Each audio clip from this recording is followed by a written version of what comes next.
Selamat, alhamdulillah kita menang. Dan kita menang itu ada orang yang menarik tabungannya, yang menjual motornya, yang mengiurkan gajiannya untuk kita kampanye. Jadi tolong, kalimat saya terakhirnya mau ancaman, jangan macem-macem kan berhadapan sama gua gitu. Dia salamin saya, jaga bareng-bareng.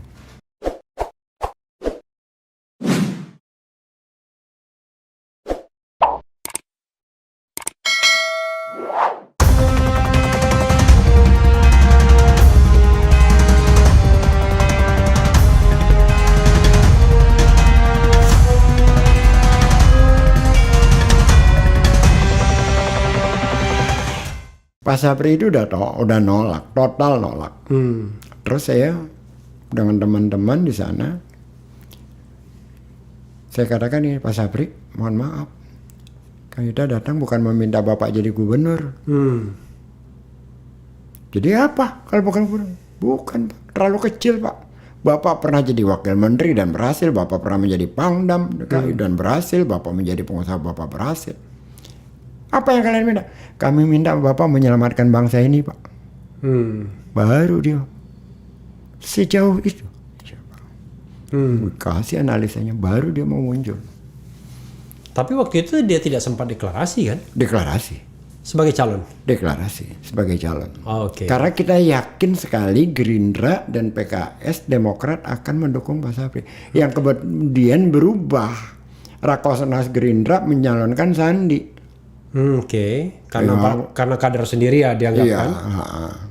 Yang saat itu Sandi surveinya masih berapa, dan kita meyakini kalau Pak Sapri itu kan 98 kan dia keren sekali kan. Iya. Banyak penggemar dia. Ibu-ibu lah. Ibu-ibu yang iya. Jadi suasananya seperti itulah kira-kira. Artinya beginilah bahwa Ahok itu kalah bukan oleh Anies, bukan oleh FPI, bukan oleh persoalan-persoalan lain. Ahok kalah oleh dirinya dan pendukungnya. Oke. Itu yang membuat dia kalah. Dirinya sendiri. Sering out of context, offside lah ya. Offside. Dirinya sendiri. Dan pendukungnya yang juga tidak punya nalar dalam mengkampanyekannya, hantam kromo aja. Jadi banyak kalangan Islam yang di tengah, yang tadinya tidak A tidak B, ngambil posisi berlawanan karena merasakan tersinggungan kan. Yang tadinya bersikap moderat tiba-tiba mengeras, jadi marah karena merasa tersinggung dengan kalimat-kalimat silogisme yang seperti itu. Itu blunder politiknya ya. Blunder politik menurut Anda. Oke, tadi kita bicara soal kelemahan Anies. Ada lagi kelemahan lain yang Anda lihat? Terlalu bersih. Terlalu bersih, benar. Serius. Kalau putih iya dia. Kenapa Anda bilang terlalu bersih? Semua yang di sampingnya miskin semua. Termasuk TGUPP itu ya? Maksudnya terlalu bersih kan bagus ya. Iya. Tapi kan karena dengan cara seperti itu, akhirnya kan orang-orang, ya kita di institusi lawannya lah ya. Iya. Akhirnya kan tidak mendapatkan apa-apa dalam percaturan politik. Tidak mendapatkan benefit apa-apa dengan mendukung Anies. Iya. Beda sama yang satunya ya mungkin. Saya nggak tahu yang satunya. Yang satunya itu maksudnya di provinsi di ibu kota negara Korea Selatan atau apa? Gini ya, saya kasih contoh satu hal ya. Ini yang menarik. Ini saya ceritakan berulang-ulang. Tingkat keberhasilan Anies itu banyak. Tapi kan pendukungnya dikit. Beda dengan Ahok kan. Yang dikerjakan sedikit, pendukungnya banyak. Terus ada ini teman-teman yang dianggap dekat dengan Anies nih. Iya. Ngobrol bareng 5-6 orang waktu itu. Butuh dananya berapa? Kurang lebih 170 juta per bulan. Terus udah jalanin, nggak ada dananya bang. Kagak ada. Saya nanya, ada nggak sih di luar kita yang lebih dekat pada Anies di luar kita? Nggak ada bang, ini aja. Segini nyari duit 170 juta kagak dapet, padahal lo ngelola duit 87 triliun dana DKI, kita kagak bisa. Ngeblok nih. Sejauh itu gitu loh. Tingkat keparahannya. Jadi memang benar-benar tidak ada yang diberikan kesempatan untuk main. Ya karena kalau main itu kan mau sedikit mau gede kan sama aja. Dosanya sama, resikonya sama.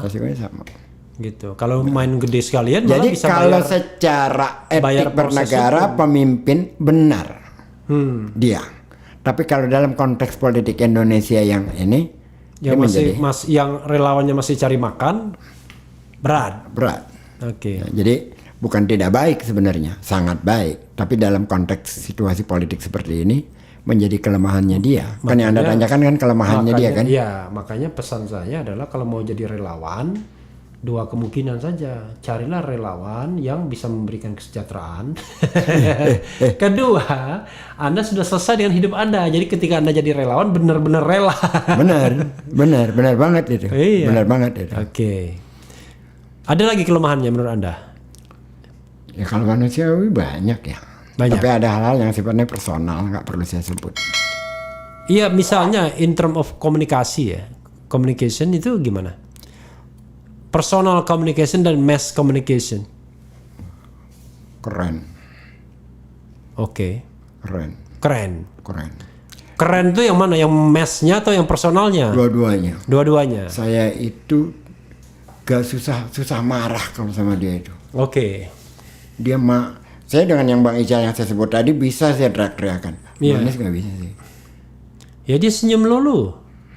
Kalau Anda kan kelihatannya mau marah terus. Walah.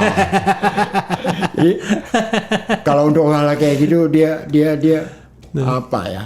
Nggak rata-rata lah. Oke. Nggak rata-rata. Kalau konteks komunikasi nggak rata-rata. Oke. So ini bab kelemahan. Bab kelebihan. Ya, banyak banget. Banyak banget. Misal, yang paling menonjol lah, 3 lah yang menonjol apa?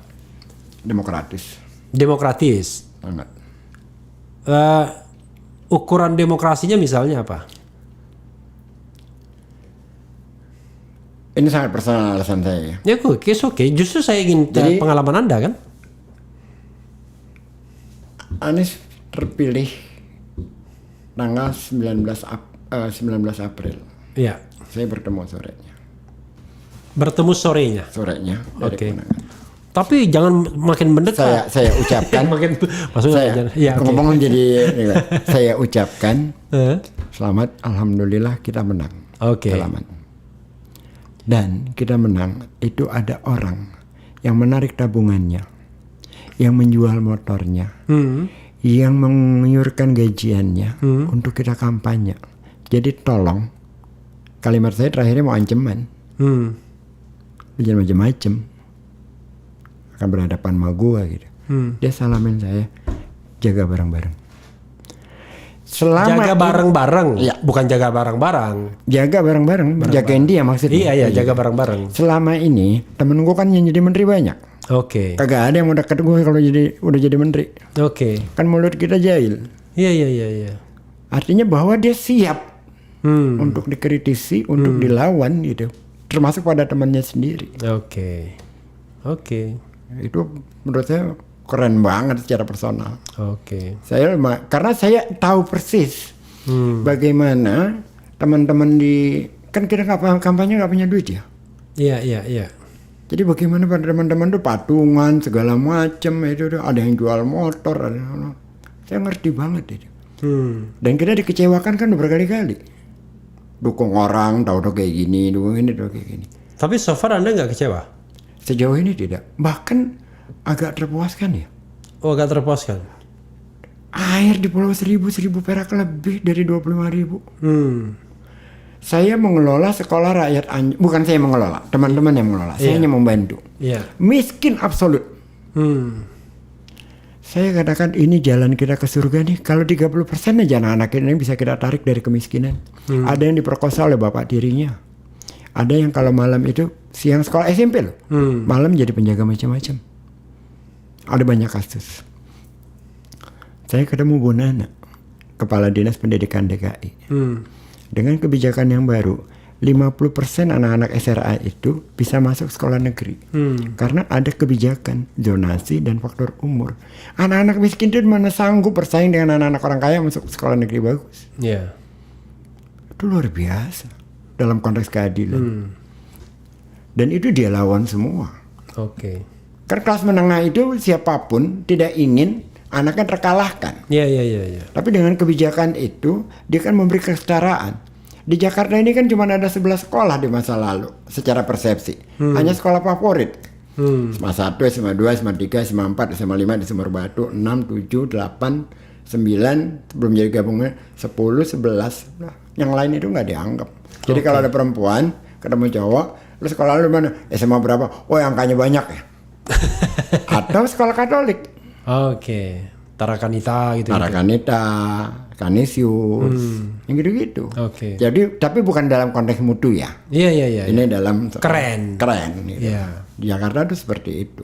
Kemudian kepada mutu, semakin hari sekolah-sekolah itu semakin berjarak dari kalangan masyarakat miskin karena kan mereka pakai rankingnya ketat. Iya. Nah dengan ranking itu yang masyarakat miskin nggak dapat kesempatan.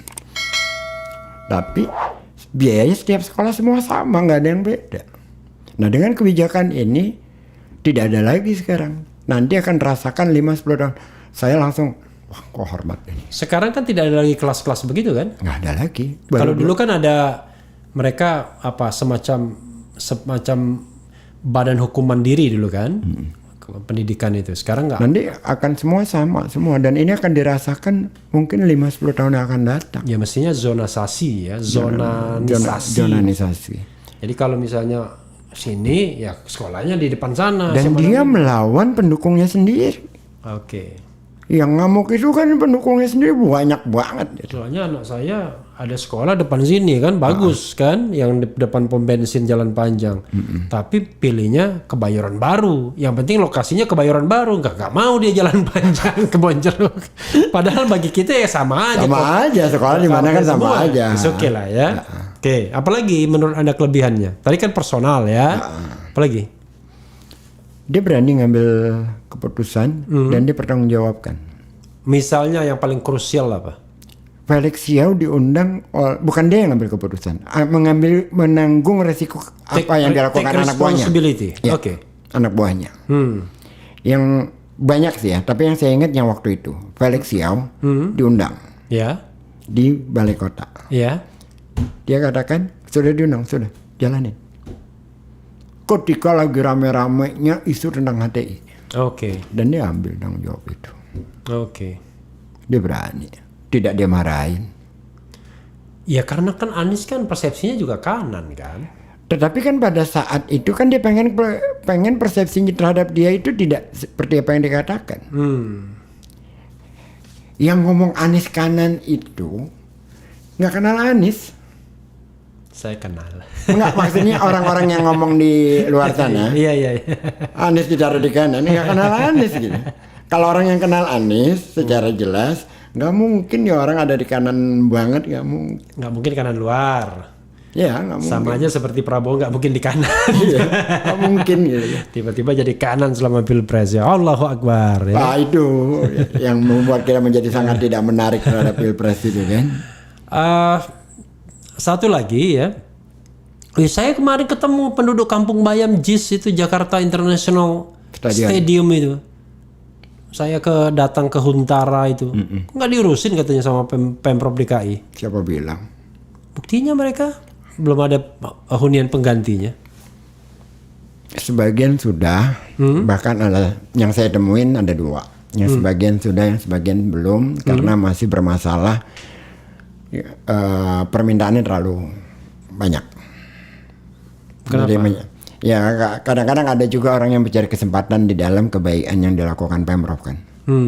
Secara tanah kan banyak juga yang tidak semua. Ada juga yang tanahnya ilegal. Tapi penggantiannya minta luar biasa, minta rumah, minta segala macam. Ada yang sudah mendapat penggantian, rumah dapat, ada tanah kosong. Dia hobinya beternak. Pak boleh nggak? Saya pakai untuk selama ini belum ditempati, boleh kamu pakai. Oh senang banget ya. Kalau ketemu Pak Anies Pak baiknya Masya Allah Pak. Tapi ada juga orang apa nggak digusur, kami ternyata digusur. Tetapi sebagian dibangunin kerja di situ.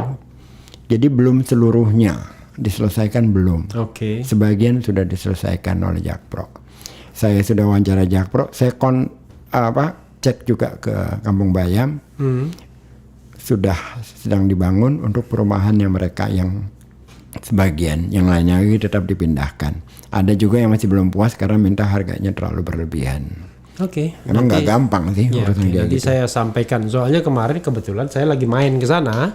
Bahkan orangnya itu besok mau ke sini mohon maaf nih, hanya ngambil bekas-bekas WC saya, dan saya ganti kloset gitu-gitu. Waktu saya bilang, loh kalau cuma yang bekas begitu saya ada banyak tuh, ada 4 unit. Oh ya oke, kita ambil. Oh sampai begitunya ya, memang karena memang hunian sementara kan, huntara kan mereka itu. Jadi memang ya nggak mungkin juga memuaskan semua orang. Iya. Saya paham lah problemnya Jakpro ngelola itu. Iya. Nggak usah jauh-jauh ya. Jangankan itu. Asongan di Ancol aja ribetnya minta ampun.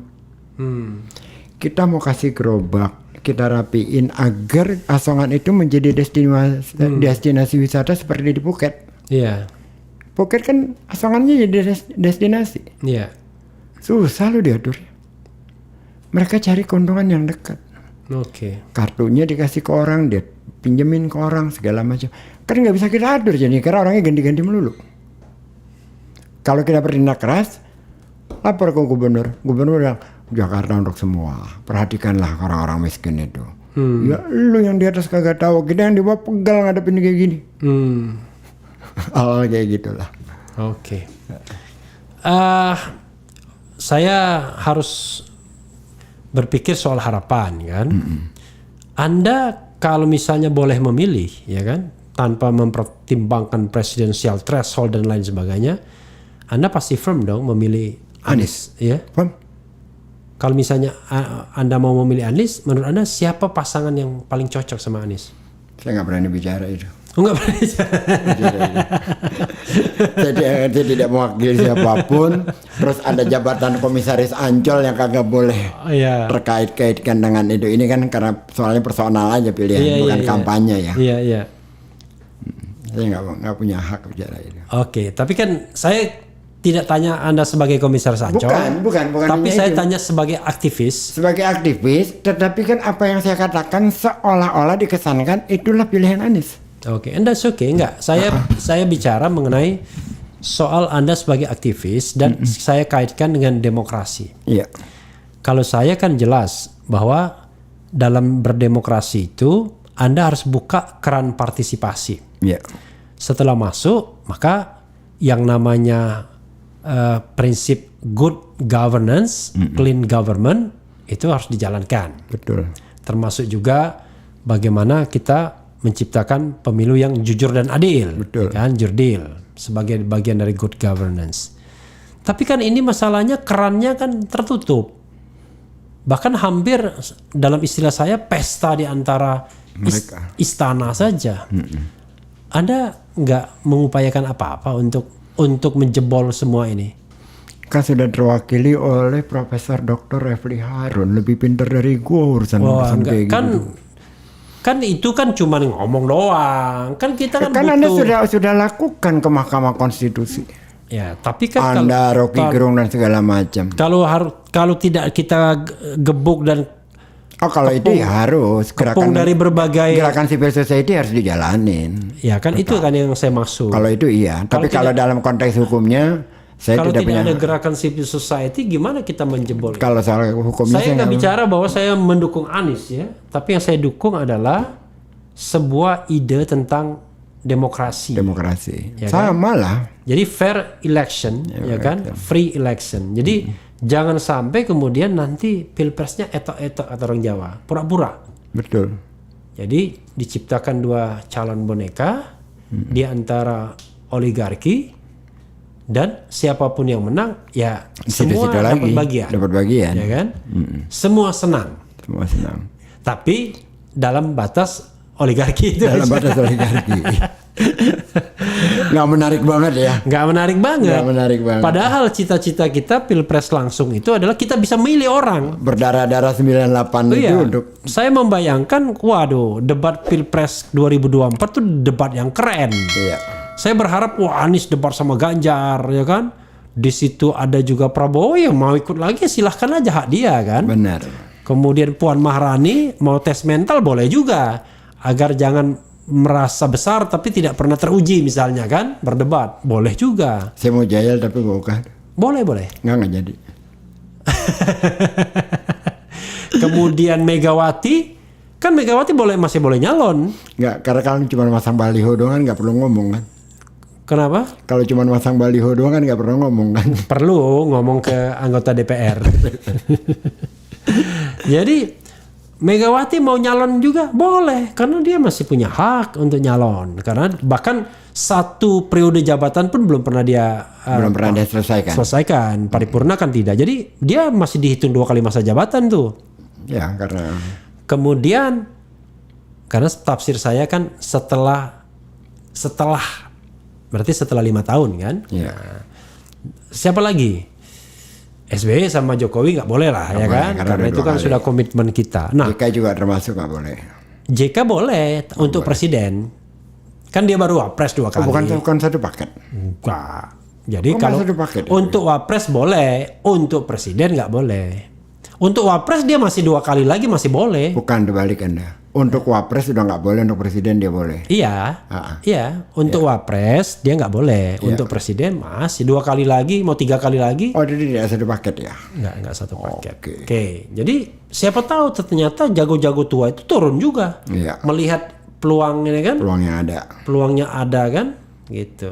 Nah, kan enak kita lihat. Wah, etalasenya kan perdebatan jago tua, jago muda kan kayak permainan bulu tangkis saja. Kita mengalami itu 2004 5 calon.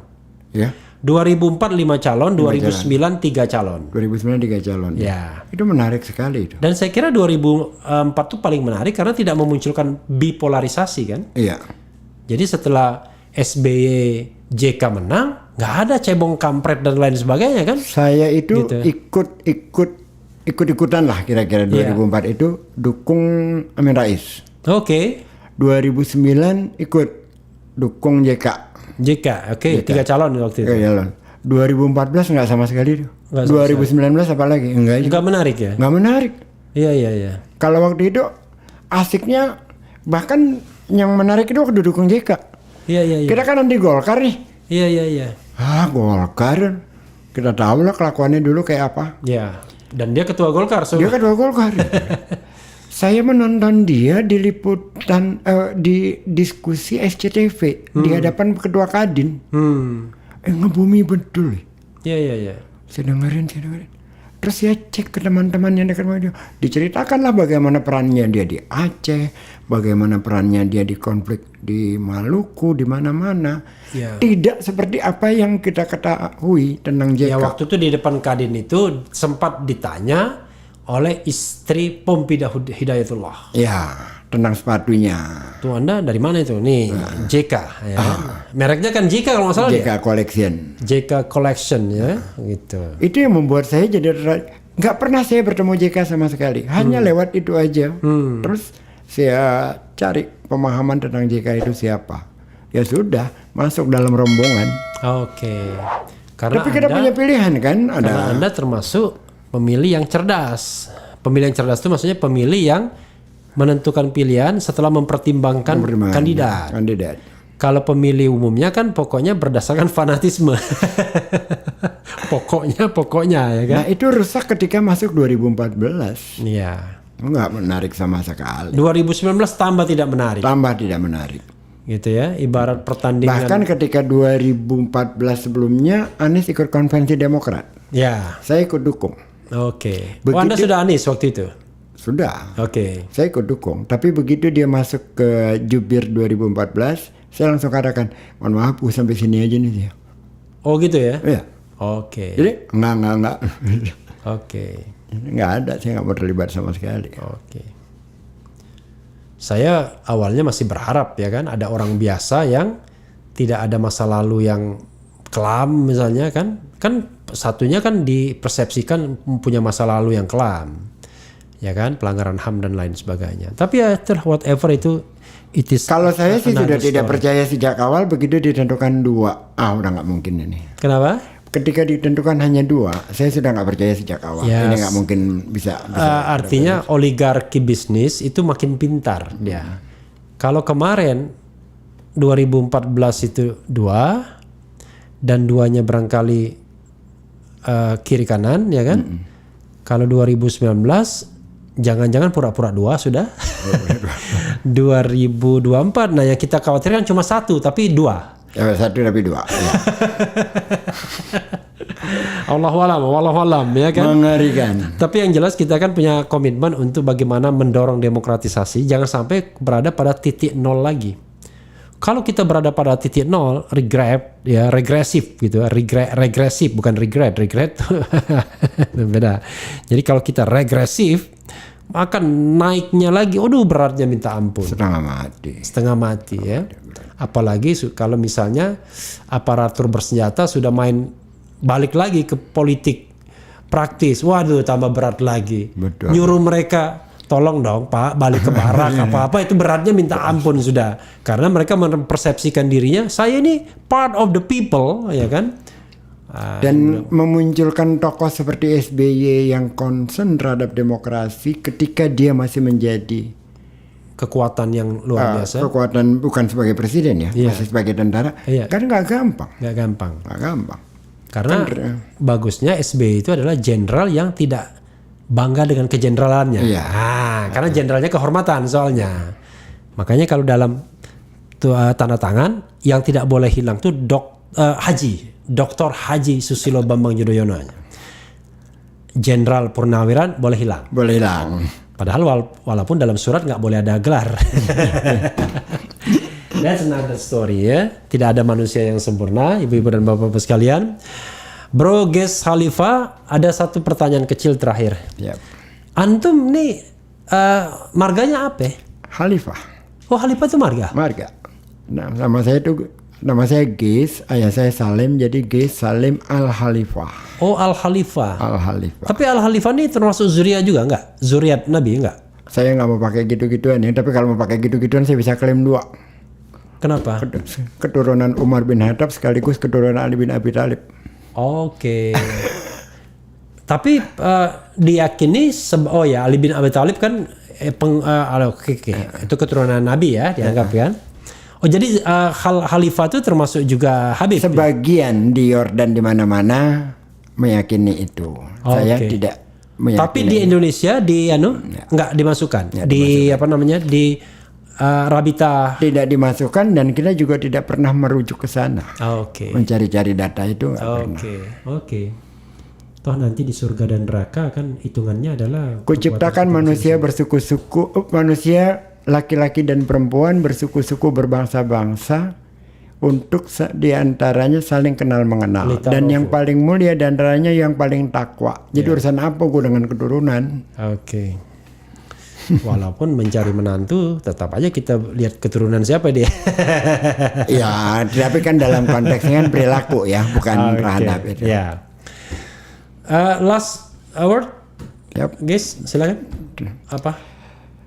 Teman-teman, selain Bang Refli, yang channelnya keren, saya Ges Khalifah juga punya channel, namanya Ges Khalifah Channel. Dan banyak hal di sana kita bicarakan, terutama tentang Jakarta International Stadium, bagaimana pengelolaan air di Jakarta, banyak hal deh. Silahkan dilihat. Terima kasih. Jangan lupa ya. Jadi selain ke Refli Harun Channel, yang selain Refli Harun dan Refli Harun Podcast, jangan lupa Ges Khalifah Channel. Unfortunately, Ges Khalifah itu susah banget spellingnya. Yang benar adalah G-E-I-S-Z. Khalifah C-H-A-L-I-F-A-H. Jadi Ges Khalifah. Makasih bro Ges Khalifah. Sama-sama, terima kasih udah diundang. Mudah-mudahan lancar, dan saya yang berterima kasih karena Anda sudah mau datang walaupun Anda capek. Amin ya rabbal alamin. Amin. Yang penting tetap di channel ini. Cia. Thank you.